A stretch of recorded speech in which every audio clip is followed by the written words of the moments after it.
how have you found adjusting being and here you would have had like a million people helping you Yeah, and there without the help. that's been a really tough.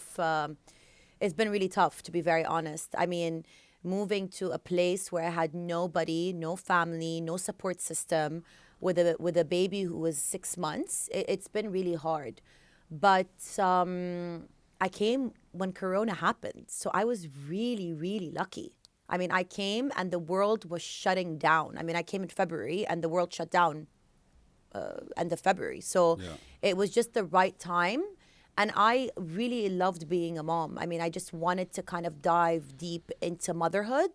So for me, I was a full time mom and I put, work on the side at that time. And it felt,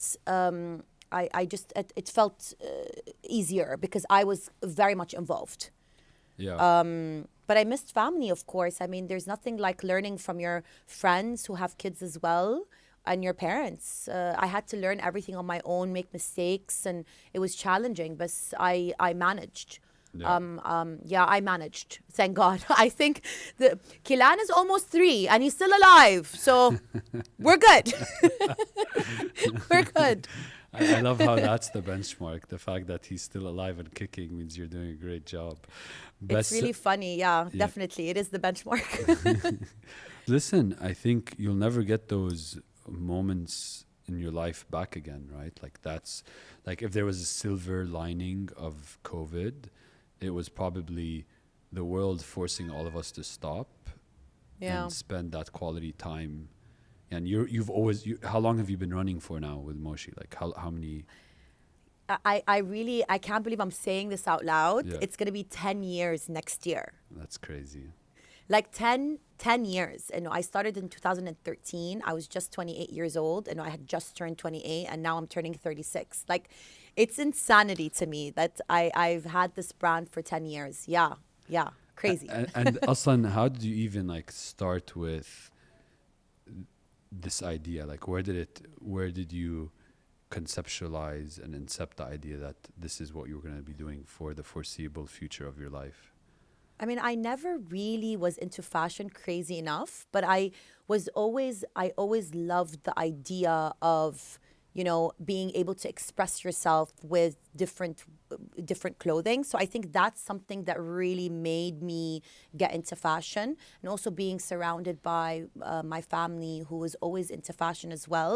So that's kind of put me in this fashion world. But Yeah. I was never that type of person that was on trend or buying the latest stuff or wanting to be in the or wanting the latest things. But I love the idea of being able to express myself wearing anything I wanted to wear, and that's where I started.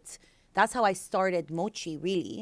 What's the moment where you're like, "Khalas, this is what I'm going to do," and I have to go talk to Mama and Baba and tell them that this is this is my life's calling? I mean, I went to India in 2000, even before 2013. I went to India 2010, and I was with a bunch of our friends. You know all our friends, and we just I was there, and we had we were there for like a week, and we went to Goa at that time, and Okay. I just fell in love with all the artisanal work, all this beautiful embroidery, all the colors, and so that moment I felt like a sense of, I don't know, it felt perfect. It was the perfect moment where I felt this was for me. I needed to bring this cultural experience that I've experienced in Goa to Dubai or to the Middle East. So that's when I had that calling, I would say, to be like, okay, there's something here. Let me take some artisanal embroidered bags and recreate those and sell them. And that's when the moment, like after 2 years, I started the brand.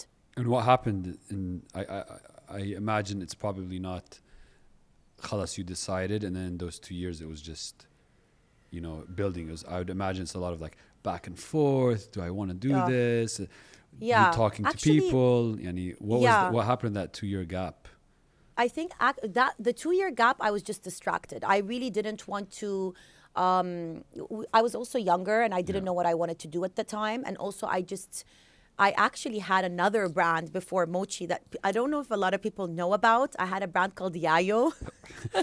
Yanni, don't take this the wrong way, but thank God that brand name didn't live on.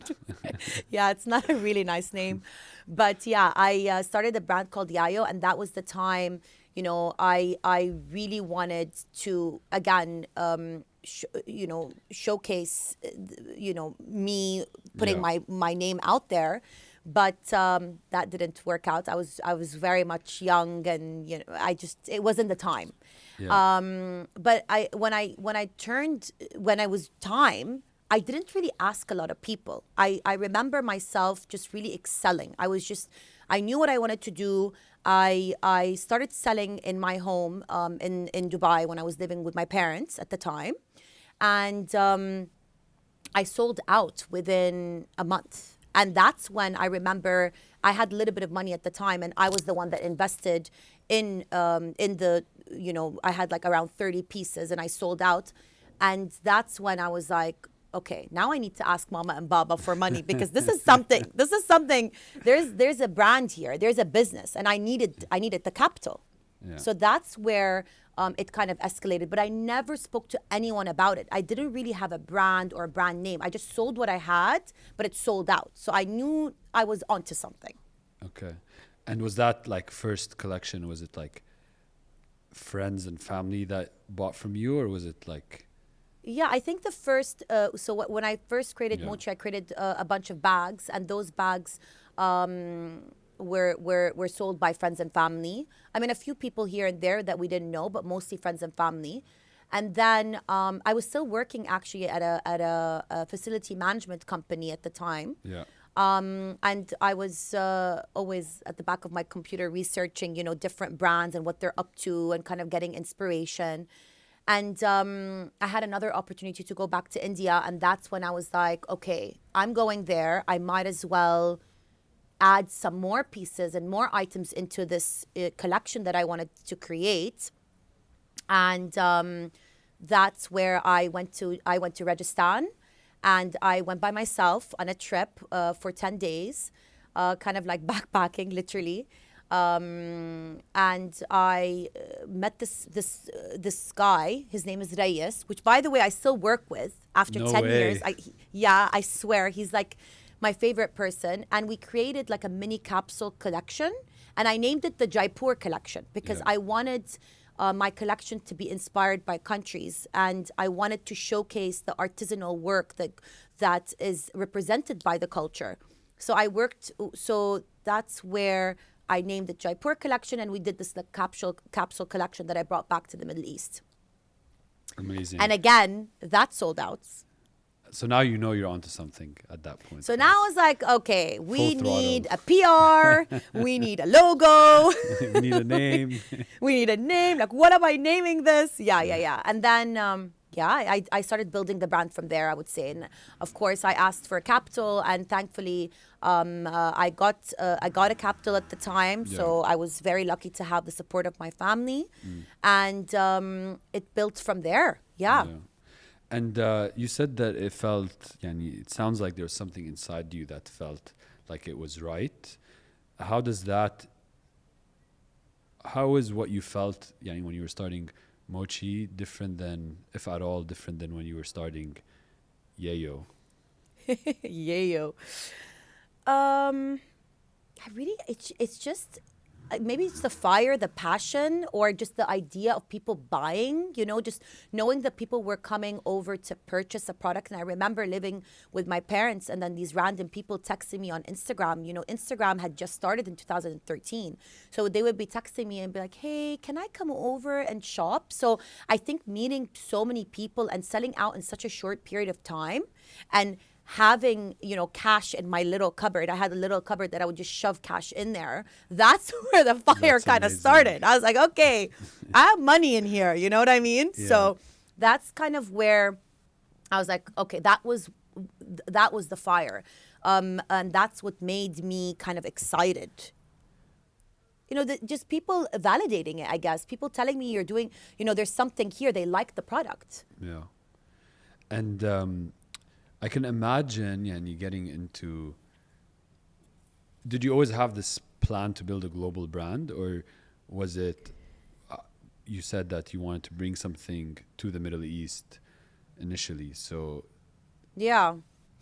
So I was actually thinking about it the other day, and I remember when I started the brand, I didn't want to be a typical, conservative Middle Eastern kind of like couture brand. I wanted to expand to a more international target audience, and that's where I felt when I was starting the brand and building the brand, that was kind of my main focus. How can I, be living in the Middle East but target the international clientele? And this is where whenever I designed, that was on the top of my mind. So was my focus, oh, I want to be international and that's all I wanted to do? No, I didn't have goals. I'll be very honest with you. I'm not the type of that's person very that has honest. goals. I'm not like I'm gonna achieve this and I'm gonna do this. No, I Yeah. just winged it. I Yeah. really, really, really winged it. And I think I had a lot of luck. I swear. I just felt I had a lot of good people around me at the time. And I remember Moda Apparendi at the time. You're talking about in 2014, I started the brand in 2013. Moda Apparendi knocked on, sent me an email like, hi, we heard about you. We would like to stock your stuff online. And I'm like, what does stock my stuff online mean? What's wholesale? Like, I had no idea. But for some reason,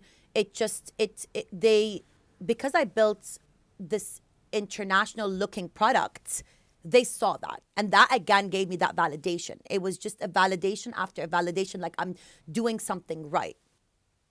Yeah. But I definitely wanted to, that was, I think, one of the challenges. If we're talking about challenges, it was like, who do I compare myself to in the Middle East? Who am I looking up to as a young, as a young female, as a young designer? I didn't have anyone I could look up to at the time. And that's where I felt a little bit of a challenge, for sure. The reality is, life is a lot of luck, but a lot of hard work. So you're For right, sure. yani, I'm sure luck played a role, but to give credit where credit's due, it's Yeah. also, you worked your butt off and you had something that was new and unique and people For wanted. sure. And so it requires both. Like you can be lucky and not put in Yeah. the effort, and that's not sustainable. You're not going to be a brand that's around for 10 years. Definitely. And you could be working your butt off and not get lucky and then go nowhere. So it's always a mix of both. Definitely. I think, you know me really well, and Yeah. I work a lot. Yeah. I am a hard worker, but I think if we're talking about the initial validation, I think that validation gave me the fire to work hard. And I think every step of the way, when I was kind of giving up, I got another validation. And that's when the work in me or the hard work in me continued to grow and blossom, because it's a very challenging business. And you need, definitely, like you said, you need some sort of luck, but also you need to work hard. I mean, it's a very tough business. Yeah. No, it's amazing how, and you can do all these things that make you feel good, but the thing that really, really makes you feel good at the end of the day when you're in a business is when you see your customers are valuing and enjoy what you're selling. That's the point at which, you're like, okay, I have Yeah, this keeps me going. This is the fire that I definitely. need. And so I completely understand that. And you're absolutely right. I mean, I don't know the space super well, but I can imagine it's a very intimidating, challenging space to be in. It And is. and you had the kind of your eyesight on being international from the very beginning. So it's not like you were Mm-hmm. dreaming small and then it grew a lot. You dreamt big from the beginning. And where did Yeah. that courage come from to say, you know what, it's challenging, it's global, I'm competing against all these players, but screw it, I'm still gonna, you know, put my target to be a global brand. I think, I again I grew up in a very my father pushed me so much, and entrepreneurship was something we all kind of strived for in the family. So being an entrepreneur was something always instilled in me. So I definitely think it was something that, again, made me want to be this international brand. Um, yeah, I mean, it's just it's my sister, Maliha, who started a gallery also in the IFC. They are my role models. So looking at them and seeing how they've grown, it really made me want to do even more. I Yeah. wanted to prove to them and myself that I can do that as well. So it's really internal. Yeah. It's all within the family, within my Mm. household, that made me passionate about wanting to do more and to be successful. Yeah, it's amazing. Like when you're around high performing people, it's infectious energy, and like you just feed off of Definitely. that, and you wanna push yourself, and just it's all a positive cycle of momentum. Yeah. And then yeah, I can definitely, you said something Hick in passing that I wanna go back to. You said uh, whenever you felt there were challenges, whenever you felt like you want to give up, um, the validation gave you the fire to keep growing and going, which is amazing to hear. But what I'd love to hear is those moments when you were like, "Oh, I'm not gonna do this anymore." What kind of comes to mind? A lot of, young girls look at fashion as like fashion, glitz and glamour, like really pretty, like you have to dress up, look good. But being in the fashion world, it's so, so challenging because you could be super creative. You can you can create the most beautiful designs, but if you don't have this business sense, that's where it gets really complicated. It needs to really be 360. You need to know it all. And there's moments where I'll be very honest, I never studied design. I never went to fashion school. I don't know what I'm doing. I mean, there's a lot of moments I looked at myself, I was like, why are people even liking what I'm doing? Yeah, I'm insecure. Like I don't know what's going on. But again, this moment where Saks Fifth Avenue came and said, I want to buy your product. And then Net-a-Porter, and then, Bloomingdale's. So again and again, when I had these dips, I had these people reaching out to me. So it always, I don't know how the cycle happened where it just went through, I just passed through the When you needed challenge. I was it, like, when you needed it, something would happen to kind of give you yeah. that. The universe was like saying, "Ah, yeah, keep going, keep going." Exactly, exactly. And I really believe in that. I believe that everything happens for a reason. Um, Creating 6 collections a year, that's not natural. I'm Yeah, sorry. Like, that's a we lot. do that, we do this. I'm constantly on this hamster wheel, working my ass off, going and doing 6 collections a year. I mean, at one point, how much more creativity can how much more can you do? Yeah, So it's that moment where you need to find it within yourself to find other ways to kind of make you creative again and push through. Maybe either friends or family members or taking a long vacation or whatever. But it's a process, and you yeah, really need to have this confidence in you and this drive that will push you through these challenges for sure, and these moments of like downers. yeah. No, I think my theory is we're all insecure, Yeah, and uh, and the difference is just some people will allow their insecurity to become the thing that holds them back, and others understand that I'm insecure. That's the way for I sure. am, and I just have to fight through it, just like, you know, fighting through any other difficult obstacle or personality flaw.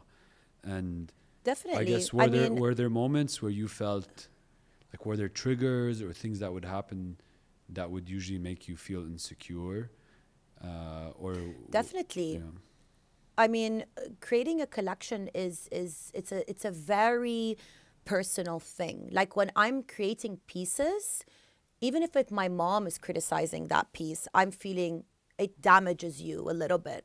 When you go to wholesale and you're standing with these clients that are coming, international clients, like these huge department stores, like I said previously, Saks Fifth Avenue or Bloomingdale's, and they say, sorry, not this season. I Oh mean, shit! that I could. breaks you.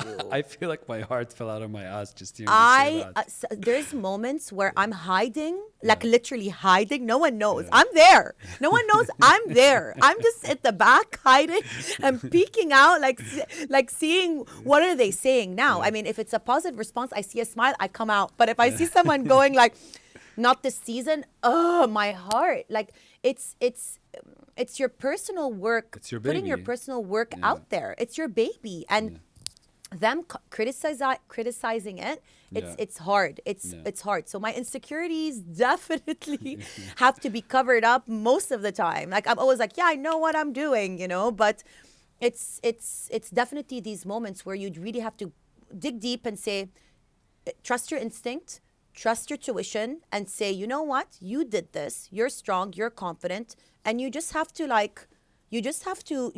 hope that the world will like it too. The other companies will like it, other department stores. There's not only one, there's many, so it's okay. Yeah. So that self-talk you have is like, it's okay. It's gonna Oh my be God, I fine. live on my self-talk, Okay. like for sure. Yeah, it's what keeps me going. Yeah. I know for me, when I feel like super insecure, what I do is I go back and I quickly reflect on all the things that have gone well, right? So I'm like, Yeah. whenever I'm insecure, I'm like, well, think about the fact that, Bezat's 220 people now. Think about the fact that we're in many, more than one country. Think about, so like I just kind of say those things. I'm like, oh, okay. Like it's a good reminder for me that this is not the first time I felt insecure. And Yeah. despite that, look at where we are today. Exactly, for sure. And that helps me a lot when I feel insecure. Definitely. And remembering that you do have I think good team, people that you surround yourself with, like having a good team is super difficult. It's also one of the challenges. But when you do have a good team, it's like smooth sailing, you go back and you just kind of like reflect and have each other's back. I mean, without a good team, you can't be anywhere without a good team because you're not one man show, So I think that's also something that I always remind myself. I have a good team that's supportive, that are standing by me, that also believe in what I'm doing. So that really pushes me to excel as well. It's not like you were born and started Mochi with all this amazing leadership and team management skills. Nope. It's stuff you've had to kind of figure out along the way. And so, what have you learned about building a good team around you? To be very honest, I still struggle. I'm a very passionate person. And it is my baby, and it's my first child. I have a baby now, but yes, it's my first child. So I am very, very, very passionate about it. So I take it personal. Let me tell you that. I take it personal. So sounds like we should have your team on the podcast at the end. Right? They need to start talking.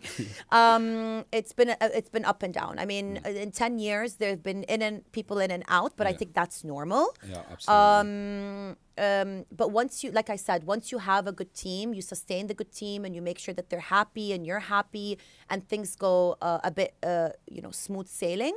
But I learned a lot. I learned to be patient. I learned to be kind. I learned to be, I learned to, actually, the most important thing I learned is not to micromanage, I think. Yeah. Sometimes you just have to let people do their job the way they want to do their job. Yeah. I think we tend to say, but you shouldn't be doing that, but they're doing the job. Let them do it.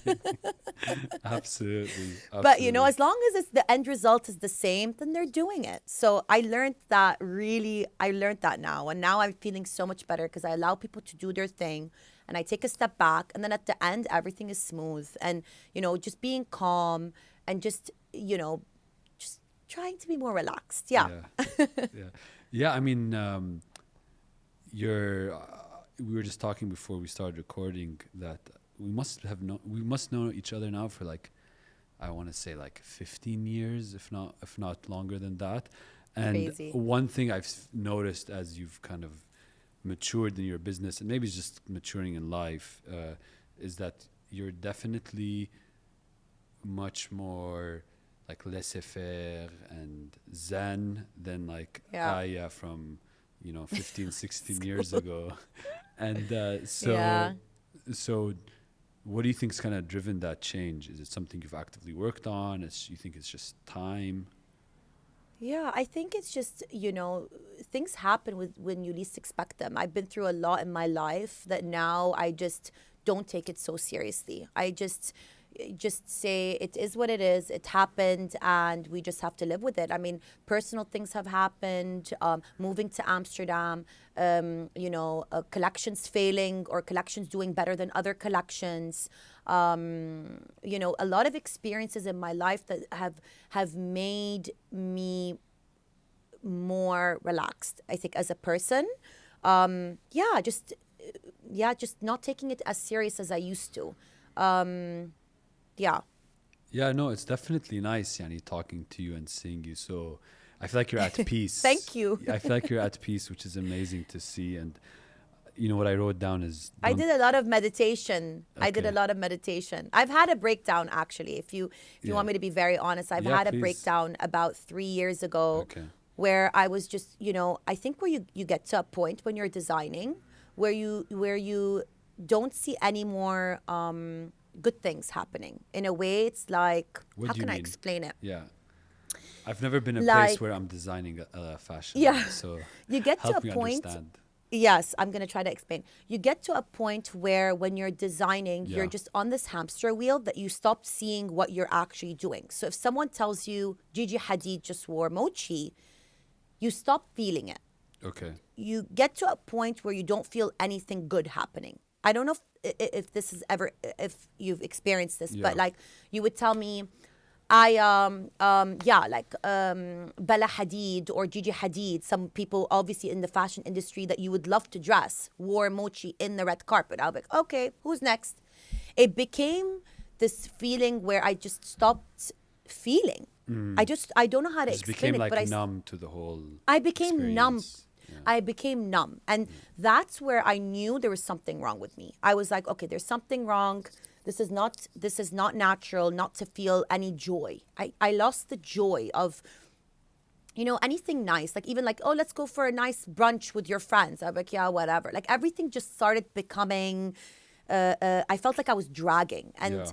I took a moment when I was like, I remember I was married at the time, and I remember I'm still married, but married, And I was like, okay, Lu'ay, I can't do this anymore. I need to go to India, and I'm going to leave for 10 days to the Himalayas by myself.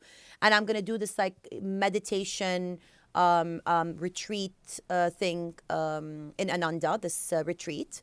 And I did it. And it was the best decision I've ever made in my life. It really did change me. And I think what you see now is a lot of it, a part of it is because of that, because I really had that time to relax and had that time to kind of reflect and remind myself why I'm doing what I'm doing. So yeah, That's the amazing. breakdown happened and I recovered. That's amazing. That's amazing. That's such a great story. And for me, like, one, you're courageous to share that. And then two, one thing that's super clear is like, you're an extremely resilient person. Like you just like, Thank you. you get thrown these things and then you just find a way to work through them. I've done these kind of meditation retreats before. And one challenge I face is like, how do I sustain, like, you can't really understand unless you've been on one of those retreats, Yeah, the feeling of leaving, like how light you feel when you leave and like how at peace for you feel. sure. It's like you're not walking, you're like floating, right? No, And it then feels so good. and then the world hits you and then Yeah. it takes you Come back, like back. get back down.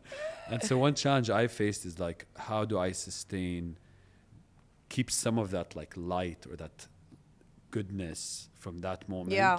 How do I keep that going with me? And so have you cracked that? I give myself breaks. I give myself moments of peace where I'm just like, I step out of the situation and I'm just like, okay, I need my time. So I do walks, for example, which I'm very lucky to be in Amsterdam because we walk a lot. I bike, obviously, everywhere. So that's really helpful. We have parks, so that's really helpful. I try to do like long baths. I mean, I don't I try to do as much as I can. I try to shut off the noise, but it is difficult for sure. I mean, we're always constantly busy and doing so much. But yeah, you just have to remind yourself to do it, because you know that that moment of anxiety and breakdown is so much worse. You remind yourself how it feels, and you're like, I don't want to go there. I don't want to get to that moment. So I continue to do them so I don't get there. You said something along the way that's come up like in different bits and pieces, Bess. When you said doing 6 uh, collections Yeah. a year, I was like, I barely have creativity to like, write an email once a week.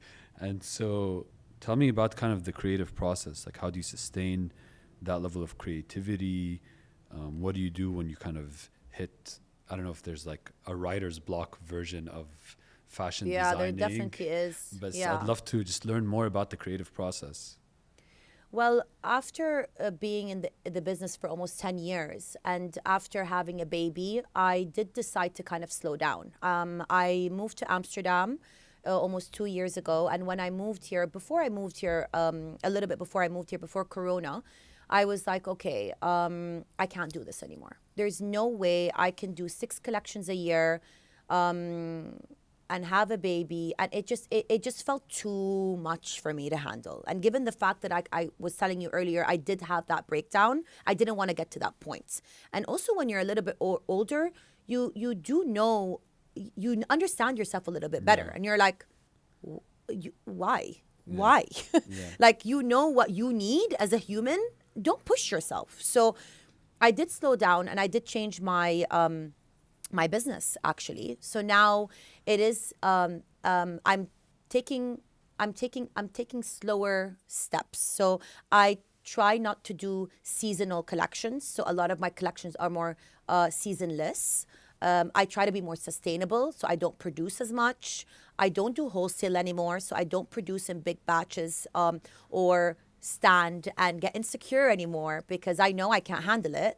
I just did things that I feel for me was better, and I felt for my business was better. So I did make changes. So being sustainable, reconstructing stuff. So taking old and new pieces and working them together to make new pieces, like more new, like what I'm wearing now. Yeah. So yeah, I'm taking those slower steps. I'm understanding my client better. So now most of my business is direct to consumer.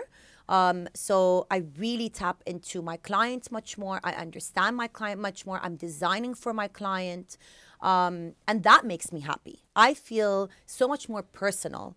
And yeah, I'm a completely happier person and much more relaxed than I've ever been. So First of back all, to the design amazing. process. First of all, amazing, because I feel like, because I'm saying amazing because like I'm kind of listening to you talk and I see how all the pieces come together. I mean, it Yeah. takes a lot of confidence Yeah. in yourself to be able to say, this is the way the industry operates, this is the way it works. And it takes a lot of self-awareness to know, here's what I need. And those two things need to be, like, you need to be fully in touch with yourself to be able to make a decision like that. So what you're saying for me is like a story of personal growth and development that's allowed you to get to a place where you can make a business decision like that and stick by it. So, I applaud you massively for that. But I also Thank you. imagine it's not like easy to tell wholesalers It I'm was not it was I'm not working really with you. challenging. Because Yeah, I also mean, you're I like, had what if it doesn't work out, right? of course, I remember, also again, two years ago, upcycling was something that started to kind of rise up, and I remember I was also Upcycling? one of yeah, so upcycling is taking, for example, a vintage piece and taking old stock that you have, because we during Corona, a lot of people sat on a lot of stock. Got it. And sitting on a lot of stock means harming the environment, because what are you going to do with all the stock? So a lot of people were finding ways of taking this old stock, reconstructing it, and making something new. And that's where you say it's called upcycling.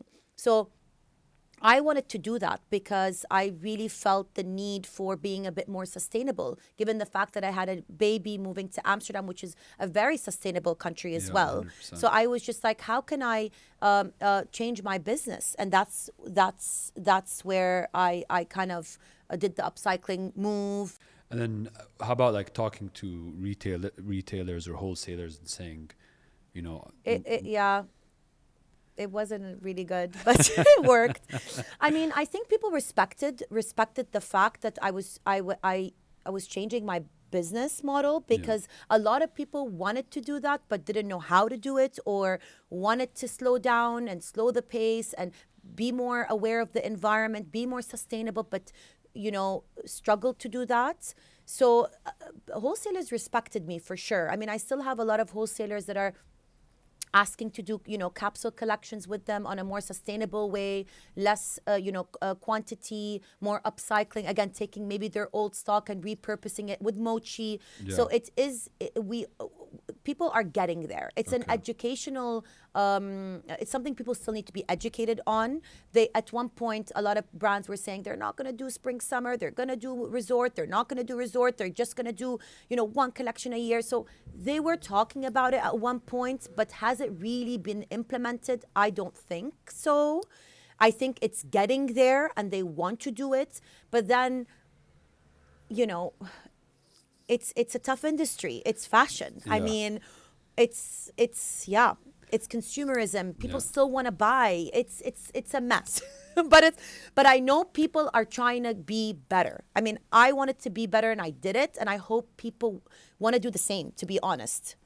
This is kind of why I started my comment was I think it just takes a lot of confidence to be able to do something like that. And I don't know the industry, but to be able to say like I'm going to walk away from ABC and I'm still going to have a successful business takes a lot of guts. And so I think I can imagine that's one reason why people haven't done it. So Yeah. that's probably a factor as well. But you didn't tell me where you get your juices from. Like, how do you get your creative mind Where going? Like, yeah. tell me all about it. I mean, I think traveling is one of the things that really, really inspires me. Also because starting Mochi was all about traveling to different countries and being inspired by cultures and bringing that to kind of in a modern way, or twisting it in a modern way. So that really helps, kind of like surrounding myself with people, but just also friends, and also just sitting on the street and looking at people, what they're wearing. That's really inspiring one to of me. Arab society's favorite pastimes. Sitting Exactly. and looking at what people are wearing. Oh, by the way, I love to do that. Uh, I do it all the time. 100%. Even It's one of my here, favorite things about going to airports is just like sitting and watch people right? walk by. Yeah, it's the best. I mean, little things like that inspire me, but also I think a lot of it comes from my sisters as well, because they're two so different. One of them is like a little bit more conservative. The other one is a little bit wilder. So if you look at Mochi, it's a bit of both. It's kind of Sure. like, it has like that conservative but wild side. It's chic but bohemian. Yeah. So I really get that from my sisters, a lot from my sisters. But there are times where I have no idea what I'm doing. But then I kind of look back and I go back to my inspirational board and I remember something, and it kind of links to something I wanted to create. So far, it's been doing well. But yeah, there are times where I'm like, I don't know what I'm doing for sure. But I'm on the right track right now. So let's see in a 100%. year. And is like building a collection like having kids, you can't say which one's your favorite, or or Definitely. okay, fine. How do you know? Are you a fashion designer? No, it's really is. It really is. It's like having little children. I swear to God. It's like Yeah, every collection means so much to me. And then every time I yeah, make a collection, I'm like, this is the best one I've ever done, you know? And it's like, and every season it's the same. I'm always like, I can never say something is better than the other. I love them all equally. I just but the thing is, and that's where also something that I always found challenging is when you're doing the 6 collections a year, let's go back to that. You have to do about 30 pieces each collection, because if wholesalers won't take you if you only have 6 or 7 pieces. So you really need to build a collection. So like 30 pieces. You can imagine the investment that you need. You can imagine how much stock you're sitting on. So it was just it's I mean, it's too much. I mean, now I'm doing collection 6, 7 pieces. Every collection 6, 7 pieces, because the only pieces that people want are only 3 or 4 anyway. So why are you building 30 pieces? yeah, yeah. No, I So mean, it's I mean, the move yeah, to sustainability, like that's where the where everything in the world is going. Anyone who knows yeah, anything or cares even a bit about, the future generations. So, but you also said that you didn't have business sense. I remember once walking. I think I was going in to meet with your sister, and I think you and Luai were having a meeting with her, and I remember you were mm, like in the midst of I don't know what I'm doing on the supply chain side, this, that. And I was like, it's okay, it's going to be fine. So I have like a vivid memory of that moment. And you yeah, said that you yeah, kind of don't really, you didn't have business sense, but you built this amazing business. So how did you yeah. get from where you started to where you are today? I mean, I'm really lucky that I have a husband who helps me a lot. To be very honest, he's doing all my accounts at the moment, and he helps me strategize. So I think that's really something I'm very, very lucky to have. Also, my sister who helps me a lot with that. But I think for me, I struggle a lot with math Yeah. and accounts. Yeah. So I think that's something I was not very good at. And I think something that if I had in the back of my mind, I could have managed things better in terms of even like, quality of fabric, what to do versus what buttons. I mean, small things that clients don't really see, but if you understand costs build up. And I think if I knew that part, I feel I would have saved much more. I don't think I would have been as successful or not successful or least successful, but I think I would have saved more. And I think I wish I had that in my mind, or I wish I knew more about it. Again, I'm lucky to have my husband who helps me with the business at the moment, and he's teaching me and kind of like stops me when I have to be stopped and say, okay, no, you cannot, use, for example, this kind of linen with this, dress. Client's not going to pay X amount for it. So we are, because it's really, he's, he's with me every day, it's easier rather than having like a third party which audits the company at the end of the year. It's like I have someone at the forefront explaining, helping me process by process. So I'm learning and I'm getting better, but it is something I struggled with a lot, just the accounting part of the business for sure. Uh, and then, so you said like this is your first baby, but it's not your only baby. And so I'm not talking about your husband, I'm talking about your son. But so, like I've been married for a year and a half. I don't have any kids. And every time I look at a working mother, I'm like, she's a champion, because I can't imagine what it's like to Yeah. raise a human being, take care of, your partner, and, whatever kind of Arab society expects, and then also build a business. And so I can imagine that whole process has been challenging. It has been for sure. I mean, having a baby is such a miracle. It's just such a beautiful process. And I'm so, I mean, I'm so grateful. But yeah, it's tough. I mean, running a business and having a baby is difficult, especially when you move to Amsterdam, which is a new country as well. So I had a lot of challenges on my plate. But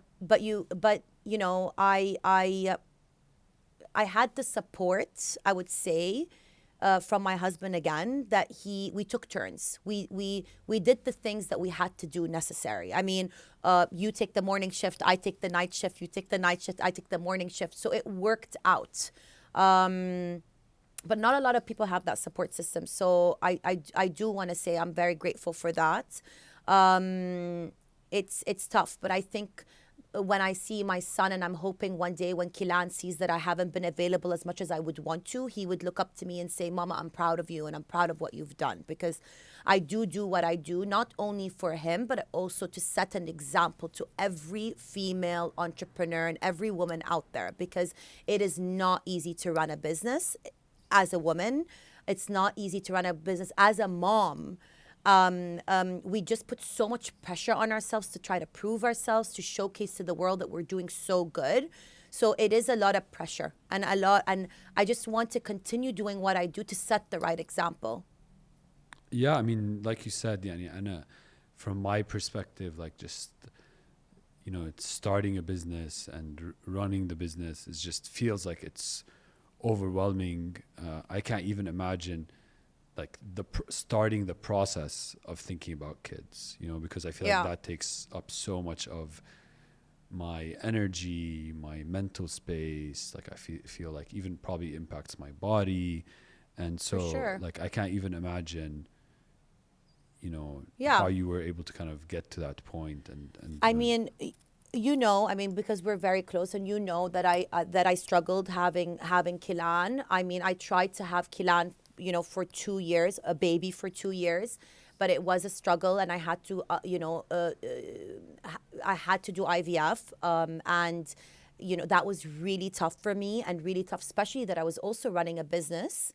And if you look at Mochi's Instagram and you look at Mochi's Instagram, it's all about fun and loving and outgoing. So how can you separate the two? When I was going through this process, but still trying to showcase to the world that we are still this fun, go lucky brand. So it was really challenging. But I think also social media shows such a different 100%.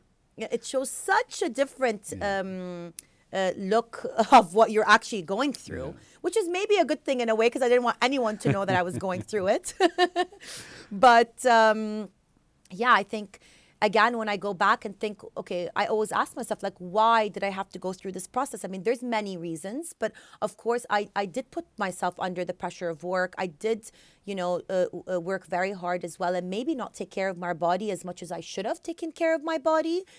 Maybe put so much pressure on the fact that I wanted to showcase to the world that I'm, I can do this. I'm this, I'm this strong woman that I can survive anything. So, I don't know if that played a part in why I kind of struggled having a baby, but it did make me feel like I wish I took care of myself a little bit more. And that's why I made the decision to change, the kind of rebrand Mochi and slow down, because I realized it's not worth it.